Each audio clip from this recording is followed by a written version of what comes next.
Agjenda e festimeve të ditës së verës është bërë publike nga kreu i Departamentit të Turizmit në Bashkinë e Vlorës, Dimitraj Furxhi. Si parin e ka qenë orkestra frymore e qytetit me një koncert dhe në ora 11 tani jemi duke pritur për të filluar koncerti me numër artistik të përzgjedhur nga artistë të qytetit. Por do të thoshe që edhe koha sot është me ne, pra është një ditë vërtet pranverore me diell dhe njerëzit shikojnë që po mbushin sheshin, gradualisht po shijojnë këtë ditë mrekullueshme. Unë do t'i uroja si ditë vere, po është fakt pranverë,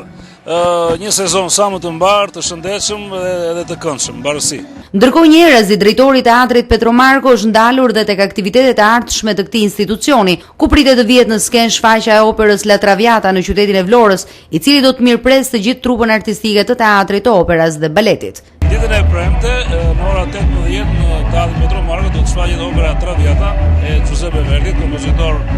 i mrekullueshëm italian, dhe në kuadrin e një turi që ka përgatitur teatri operas, Vlora është zgjedhur si një qytet që ditën e premte artistët e teatrit të operës dhe baletit do të performojnë të operë. Është një ngjarje sepse mund të jetë rreth 30 vjet që ka munguar një shfaqje të tillë dhe unë shpresoj që sala të mbushet plot nga ardashës, jo vetëm sepse kjo trup ka dhënë shfaqje deri tani në qytetin e Shkodrës dhe Elbasanit dhe pritshmëritë kanë qenë të mëdha. Dhe unë jam shumë optimist se Vlora do të ketë sala plot, kështu që i ftoj gjithë ardashit ta ndjekin këtë opërë të mrekullueshme